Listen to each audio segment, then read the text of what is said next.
যেই দামি টুপির আলো সূর্যের চাইতে বেশি হবে। সুবহানাল্লাহ বলেন। ও বাবা, একটু তো ঠগে নাই, একটু ঠগে নাই, বরং জিতছে। কারণ সচেতন মানুষ তাকে দরকার আছে। এই যে আমি আলেম হওয়ার কারণে বারবার বলি, আমার বন্ধুদেরকে বলি, খবরদার বাবার বিছানায় বসে কেউ কান্নাকাটি করবেন না। তাহলে বাবার খেয়াল যদিও আমরা দেখতেছি নাই, এখনো যেহেতু নিঃশ্বাস আসা যাওয়া করে খেয়াল হয়তো আছে কিছুটা। যদি আপনারা কান্নাকাটি করেন, বাবা খেয়াল হারিয়ে যাবে। আমি তো তেলাওয়াত করতেছি, বাবার মনোযোগ সহকারে তেলাওয়াত শুনতে পারবে না। আমি বারবার তেলাওয়াত করি, বারবার কালিমা পড়ি, বারবার ইস্তেগফার করি। খবরদার খেয়াল নষ্ট করা যাবে না। আপনারা যদি ধৈর্য সহকারে বসে তেলাওয়াত শুনতে পারেন, তেলাওয়াত করতে পারেন, তাইলে থাকে, নাইলে বিছানা থেকে একটু দূরে সরে যান। খবরদার বাবার বিছানায় বসে এখন কেউ কান্নাকাটি করবেন না। কারণ আপনার আপনি বাবার সন্তান, আপনি কাঁদলে নিশ্চয় বাবার মন ব্যথা লাগে, লাগে কিনা বলে? বিপদে মুসিবতে সন্তান যখন পড়ে যায়, সন্তানের কান্না যখন মা বাবার কানে যায়, মা বাবার সব কিছু পালায়া সন্তানদের কোলে তুলে নেয়। আমার ভাইয়েরা বাবারা, সেজন্য আমি আমার বন্ধুদেরকে বলছি, আপুরা আমার কাছে বসে থাকলে, বাবার কাছে বসে থাকতে হলে মনোযোগ সহকারে আমি তেলাওয়াত করে শুনতে হবে। না হয় নিজেরা তেলাওয়াত করতে হবে, কিন্তু কান্নাকাটি করা যাবে না। আমার বাবার সারা জীবনের মুনাজাত, আমার বাবার সারা জীবন মনোরোধ করতে রব্বুল আলামিন মমতার সময় আমার ছেলেরা আমার কাছে রাখিও। আমার মৌতের বিছানায় সচেতন মানুষ রাখিও। মৌতের সময় আজরাইল আলাইহিস সালাম যখন আসবে, ভয়ঙ্কর চেহারা নিয়ে আসবে, আজরাইলকে দেখে কলিজা উল্টে যাবে। ওই সময় যদি কালিমা নসিব না হয়, কপাল বড় খারাপ। আর যদি মৌতের বিছানায় পড়তে পারে না,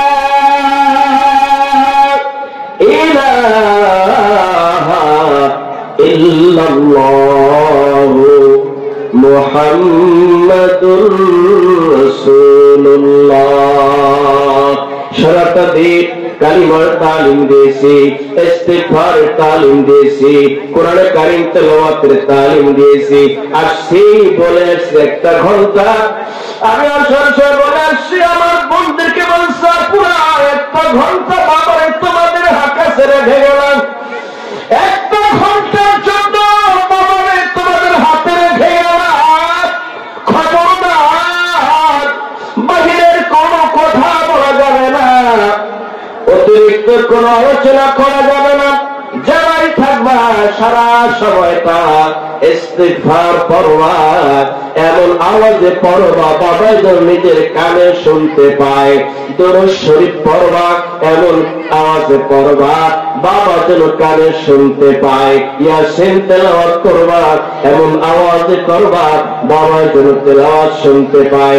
যত আমল করবা, যা কিছু পড়বা, এই পরিমাণ আওয়াজে পড়বা বাবা যেন কানে শুনতে পায়। কারণ বাবা এখন দুনিয়ার শেষ অন্তিম মুহূর্ত, না জানি কোন সময় আজরাইল আলাইহিস সালাম চলে আসবে। আমাদেরকে জমিনের মধ্যে তিন বাবার আজরাইল আলাইহিস সালাম বাবার রূহটা নিয়ে চলে যাবে। ওই অন্তিম সময় যদি বাবা একবার পড়তে পারে লা ইলাহা ইল্লাল্লাহু মুহাম্মাদুর রাসূলুল্লাহ। আমার ভাইরা বাবা, আমি আমার বন্ধুদেরকে বলে আসছি, সূরা ইয়াসিন তেলাওয়াত বেশি বেশি পরিমাণে করো।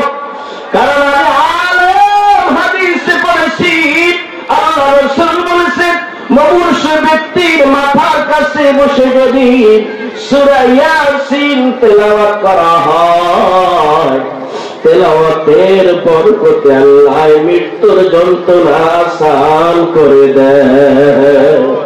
আজকে সারাটা দিন যতবার তেলাওয়াত করেছি এই নিয়তে খেয়াল করে পড়েছি, আল্লাহ সারাটা দিন যতবার তেলাওয়াত করেছি প্রত্যেকবার তেলাওয়াতের সময় এই খেয়াল করে পড়েছি, দয়ার মালিক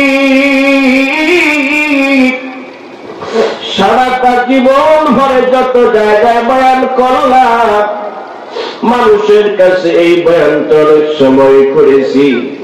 সূরা ইয়াসিন তেলাওয়াত করলে অবশ্য ব্যক্তির মৃত্যু যন্ত্রণা আসান হয়ে যায়।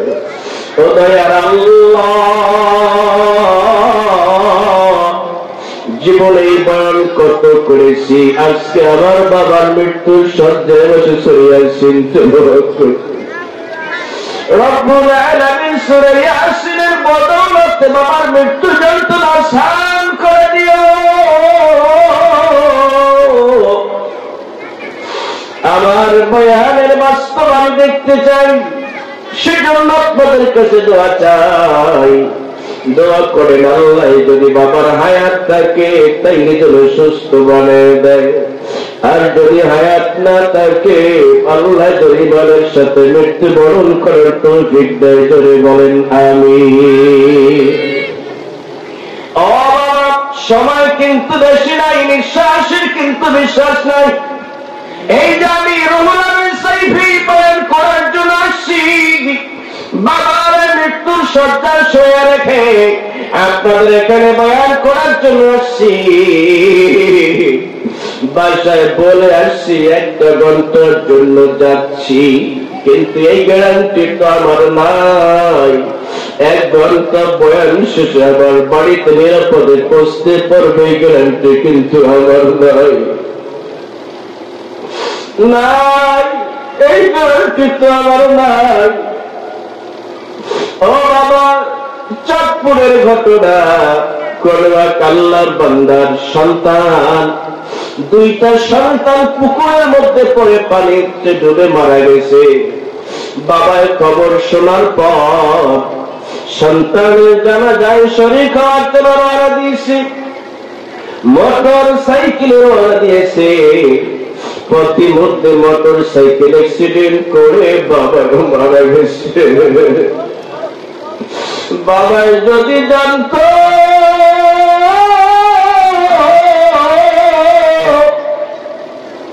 সন্তানের জানাজা রওনা দিলে মোটর সাইকেল অ্যাক্সিডেন্ট করে মারা যাবে, বাবাই তো কখনো মোটর সাইকেল রওনা দিত না।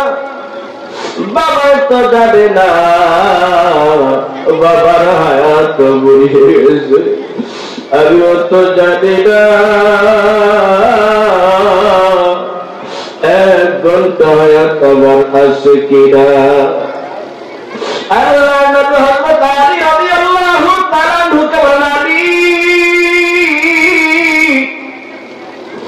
মৃত্যুকে কত কাছে মনে করো আলী।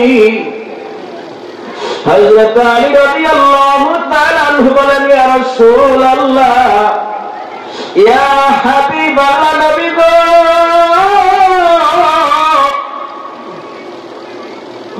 মৃত্যুর আমি এত কাছে মনে করি, এখন বসছি, বসা থেকে উঠে দাঁড়াইতে পারবো না, অথবা দাঁড়িয়ে আছি, বসার সুযোগ পাবো না।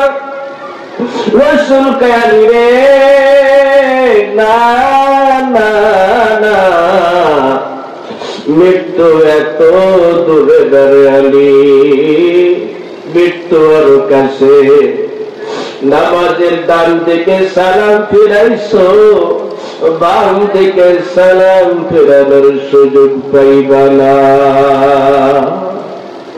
সময় কিন্তু বেশি নাই, নিঃশ্বাসের তো বিশ্বাস নাই। সময় থাকতে গুনাহ মাফ করাইয়া করাইয়া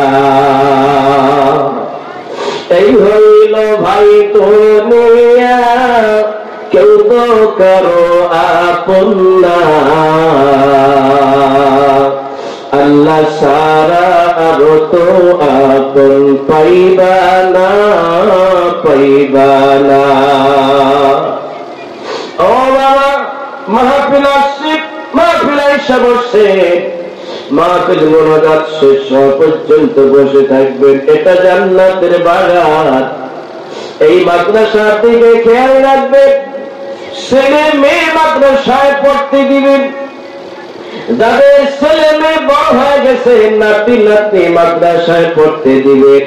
আল্লাহর কসম, আপনার মরণের পরে যদি আপনার সন্তান আপনার জানাজা পড়ায়, আপনি কবরে গিয়ে যেই পরিমাণ সম্মান পাবেন, কাবার ইমাম সাহেব আব্দুর রহমান সুদাইসি সাহেব পড়াইলো সেই পরিমাণ সম্মান পাওয়া যাবে না। সুবহানাল্লাহ বলেন। শুধু কবরের সম্মান নয়, আল্লাহ রাসূল বলেন, ইদা মাতাল ইনসানু ইনকাতা আনহু আমালুহু ইল্লা মিন সালাসাতিন, ইল্লা মিন সাদাকাতিন জারিয়াতিন আও ইলমিন ইনতাফা বিহি আও ওয়ালাদিন সালিহিন ইয়াদউ লাহু। রাসূল বলেন, মানুষ মরণের পরে আমলের সব দরজাগুলো বন্ধ হয়ে যায়। তিনটা দরজা তার খোলা থাকে, তিনটা দরজা কবরে সব পৌঁছতে থাকে। নাম্বার 1 সদকায়ে জারিয়া, নাম্বার 2 উপকারী বিদ্যা, নাম্বার 3 ওয়ালাদিন সালিহিন ইয়াদউ লাহু। মানুষ মরণের পরে মা বাবার কবরে কিনারে দাঁড়ায় সন্তান যদি বলে, রব্বির হামহুমা কামা রাব্বায়ানি সগীরা, রব্বির হামহুমা কামা রাব্বায়ানি সগীরা। চোখের পানি ফেলে ফেলে যখন কান্দে,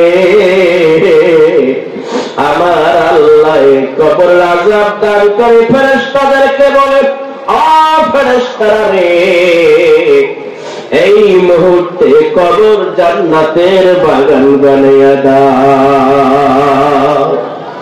ও বাবা, আল্লাহর এক বান্দা ওসিয়ত করে গেছে, আমার মরণের পরে তোমার যদি একটা পুত্র সন্তানের জন্ম হয়, স্ত্রী প্রেগনেন্ট গর্ভবতী রেখে স্বামী মারা গেল, স্ত্রীর কাছে ওসিয়ত করে গেল, ও বাবা, মানুষ মরণের পর যে কাজগুলো করতে হয়, ওসিয়ত পূরণ করতে হয়, ঋণ পরিশোধ করতে হয়, এরপর অবশিষ্ট সম্পদ ছেলে মেয়ে আত্মীয় স্বজন ওয়ারিসদের মধ্যে বন্টন করতে হয়।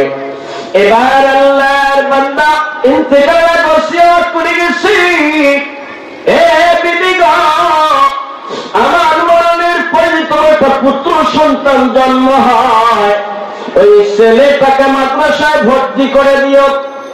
স্বামী মারা গেল, কিছুদিন পরে পুত্র সন্তানের জন্ম হল। এবার ছেলেটা যখন পড়াশোনা করার বয়স হয়ে গেল, এবার এতিম বাচ্চাটা নিয়ে তার মা মাদ্রাসায় চলে গেছি। উস্তাদের কাছে গিয়ে বলা, হুজুর, এই বাচ্চার বাবা নাই, বাচ্চা কি?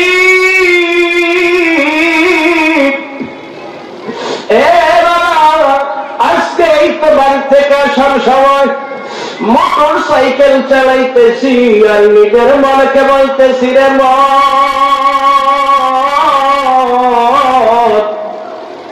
হয়তো আজকে রাত্রে তুই এতিম হয়ে যাবি, না কালকে এতিম হয়ে যাবি, যেহেতু ডাক্তার বলছে চিকিৎসা তাদের হাতে নাই। অবস্থা দেখলো বড় ভালো মনে হয় না, মনে হয় হায়াত শেষ, যেহেতু খানা পিনা সব বন্ধ হয়ে গেছে, এক ফোঁটা পানিও খেতে পারে না।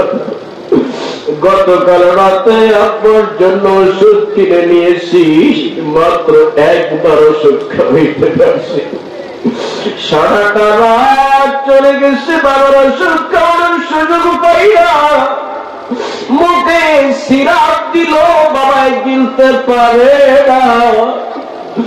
সন্তানের সামনে বাবার মৃত্যুর সজ্জায় কষ্ট পাইলে সন্তান কোনদিন মেনে নিতে পারি না, সেই জন্য বয়ার ওষুধ খাওয়াই না। 1 সপ্তাহ ওষুধ নেওয়ার পরও মাত্র একবার খাওয়াইতে পারছি, রাত্রে মাত্র একবার খাওয়াইছি, আজকে সারাদিন ওষুধ খাওয়াইতে পারি নাই। ডাক্তার বলতেছে হুজুর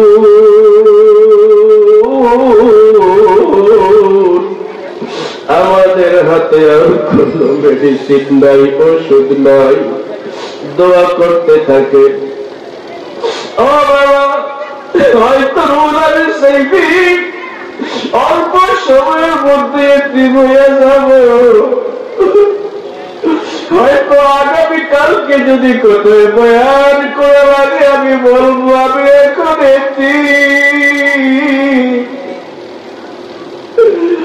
কালকেই বয়ানে আবার বলতে হবে আমি এখন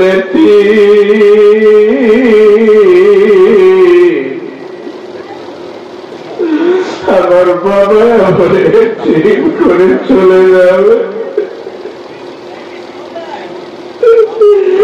হয়তো সামনে যখন বয়ানে আপনাদের সামনে বলবো আমি রোলাদের সেইটি বলবো আমি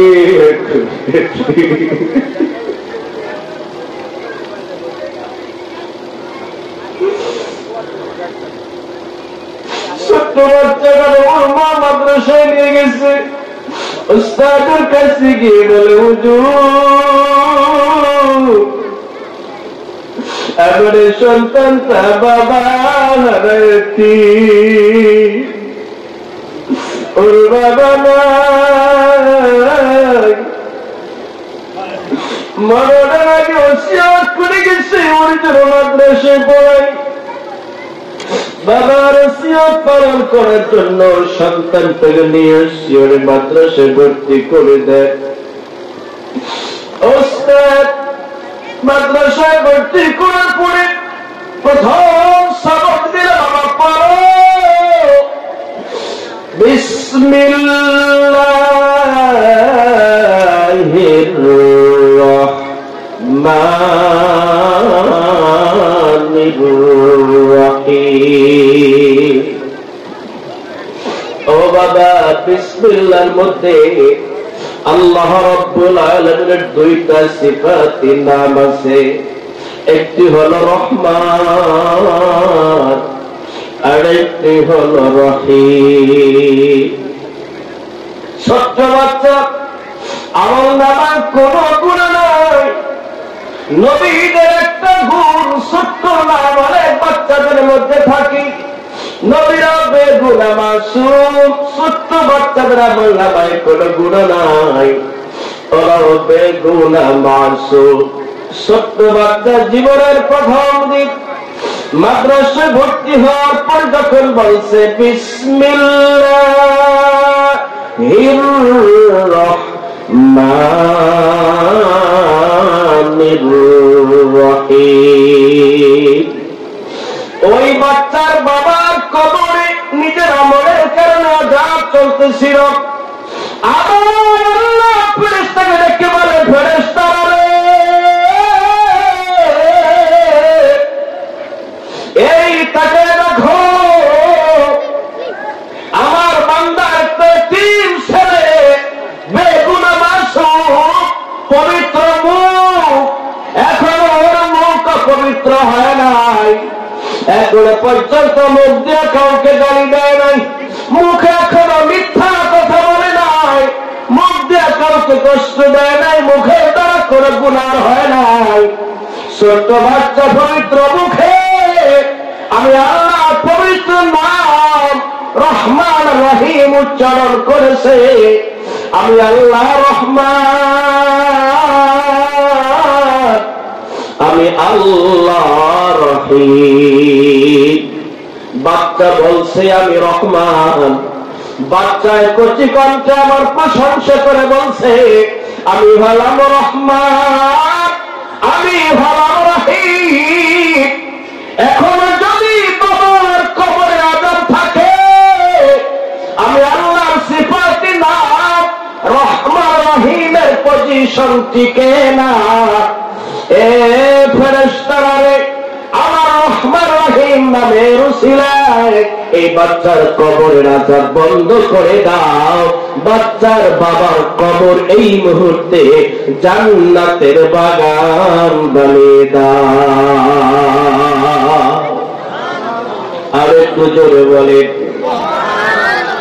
এ বাবা, ছেলে মেয়ে যাদের আছে মাদ্রাসায় ভর্তি করবে, একটা ছেলে হাফেজ বানান, একটা ছেলে আলেম বানান।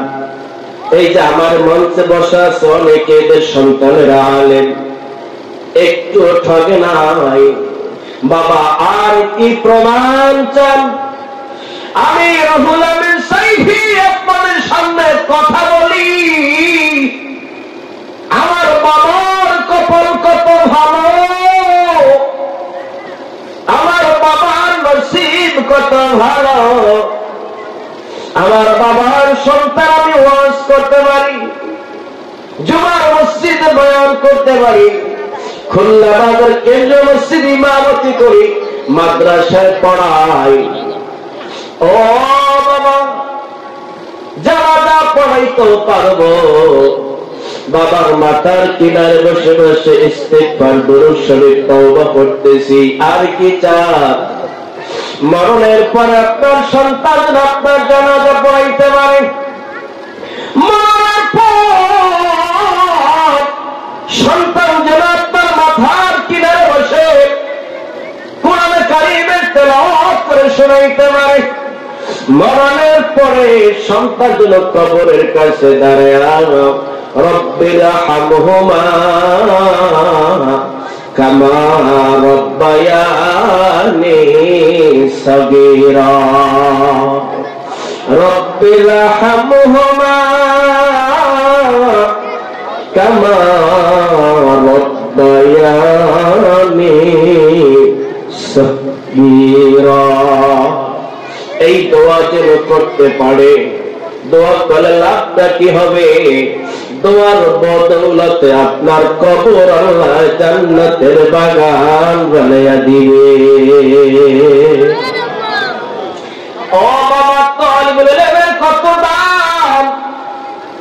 আল্লাহ রাসূল হাদিসে বলেন, আকাশের পাখিরা, আকাশের ফেরেশতারা, আকাশে মহাশূন্যে যত সৃষ্টি আছে এবং গহীন সমুদ্রের তলে মাছ থেকে শুরু করে যত প্রাণী আছে, জঙ্গলায় যত প্রাণী আছে, উট পাখি থেকে শুরু করে চড়ুই পাখি পর্যন্ত, তিমি মাছ থেকে শুরু করে পুঁটি মাছ পর্যন্ত, হাতি থেকে শুরু করে পিপিলিকা পর্যন্ত, ফেরেশতা থেকে শুরু করে দুনিয়ার মানুষ পর্যন্ত, গোটা সৃষ্টি জগৎ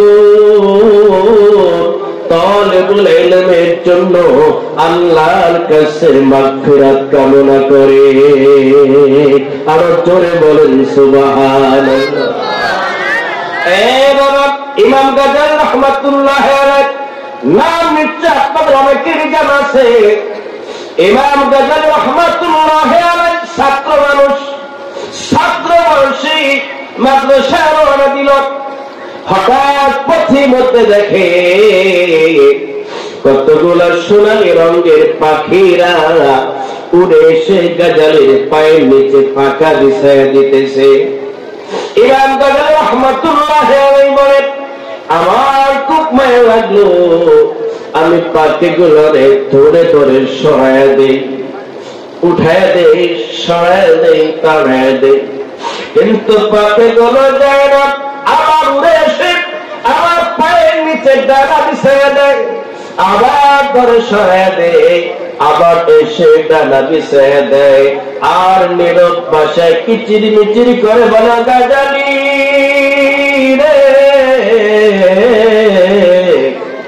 আমাদের পাখার উপরে পালায়া পালায়া মাদ্রাসায় যাও। সুবহানাল্লাহ। ইমাম গাজ্জালী রাহমাতুল্লাহি আলাইহি এইভাবে সহায়তা দিতে দিতে মাদ্রাসা চলে গেছেন। নির্দিষ্ট টাইমে ক্লাসের যথাসব উপস্থিত হতে পারেন নাই, রাস্তার মধ্যে কিছু সময় খরচ হয়ে গেছে। ওস্তাদ দেখে বলে, গাজালি তুমি তো কোনদিন ক্লাসে দেরি করে শোনা, আজকে কেন দেরি হয়ে গেল রে গাজালি?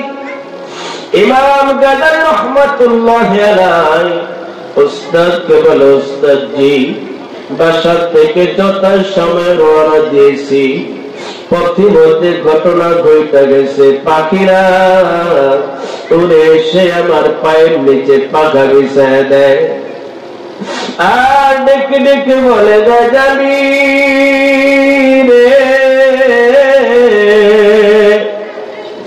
আমাদের ডানার উপরে পাড়ায়া পাড়ায়া তারপরে তুমি মাদ্রাসায় যাও।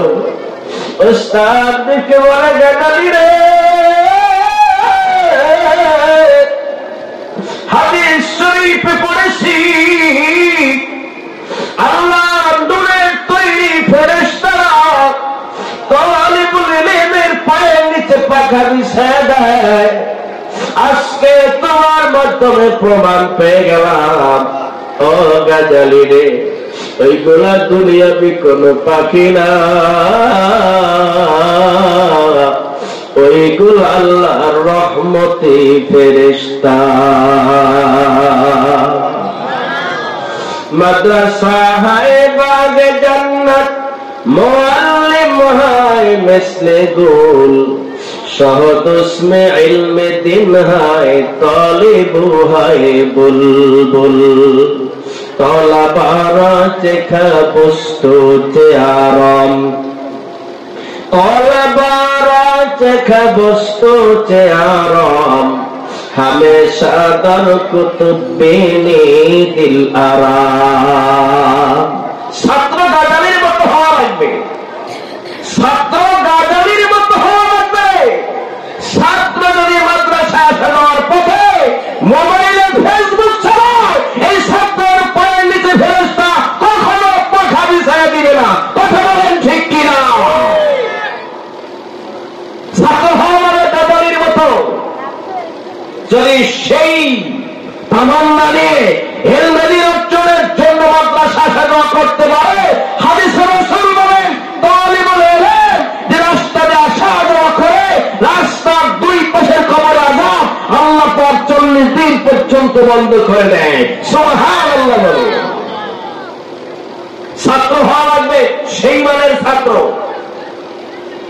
আজকে ছাত্রদের মধ্যে সেই চরিত্র নাই, ছাত্রদের মধ্যে সে আখলাক নাই, সে আদব কায়দা নাই, যার কারণে এখন আর সেই ফজিলত ছাত্ররাও পায় না। ঠিক কিনা বলে? ও বাবা, ভারতের একজন পীর নাম হলো মেশকে পীর, শাহ আব্দুল আজিজ মুহাদ্দিস রহমাতুল্লাহ আলাইহির ছাত্র। তিনি একদিন মাদ্রাসার রওনা দিয়েছেন, হঠাৎ একটি কুচক্রী মহল দুষ্কৃতকারী খারাপ উদ্দেশ্য একজন মহিলা তাকে ডেকে বাসায় নিয়ে গেছে।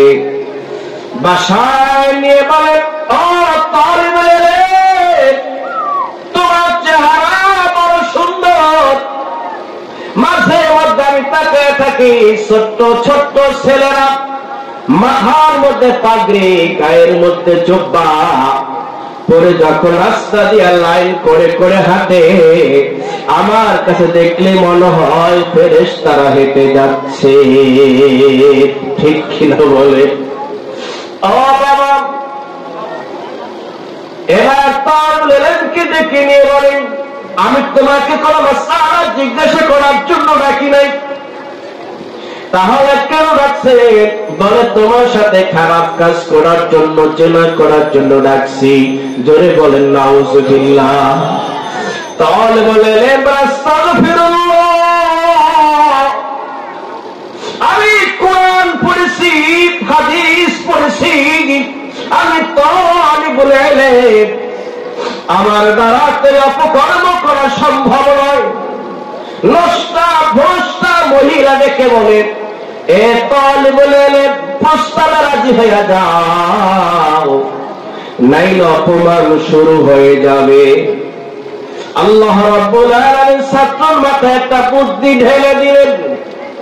এবার ছাত্র বলতেছে, ম্যাডাম ভালো করে সাজগাজ করে বাসা থেকে আসতে পারি নাই, আমাকে একটু ওয়াশরুমে যাওয়ার সুযোগ করে দেন। আপনার ওয়াশরুমের ভিতরে শ্যাম্পু আছে, ফেস ওয়াশ আছে, সেন্ট আছে, অনেক সুন্দর সুন্দর সাজার মতো মেডিসিন সেখানে আসবাবপত্র আছে, আমি একটু সেজে গুজে পরিপাটি হয়ে আসি। ম্যাডাম বলে ঠিক আছে যাও, তাহলে রেডি হয়ে আসো। এবার ছাত্রটা ওয়াশরুমে ঢুকছে, বাথরুমে ঢুকে বাথরুমের কলের থেকে ময়লা পায়খানা নিজের শরীরে মারছে।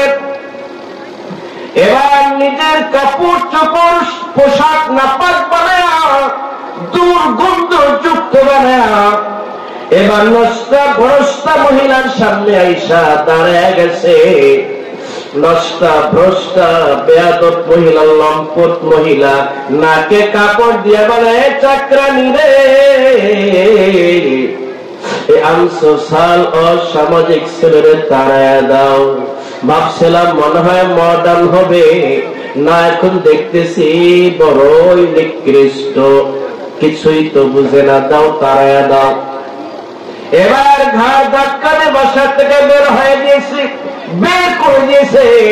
তালিবুল ইলম গেট থেকে ঘাড় ধাক্কা খাইয়া বের হইয়া অপমান হইয়া আল্লাহর শুকরিয়া আদায় করে আর ডেকে ডেকে বলে, দয়ার মালিক,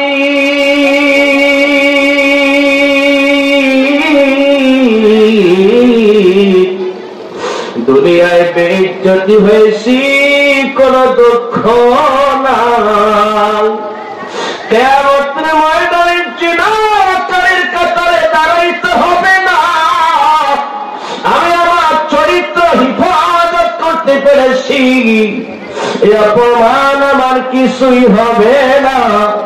তোমার দরবার লাখো কোটি শুকরিয়া আল্লাহ।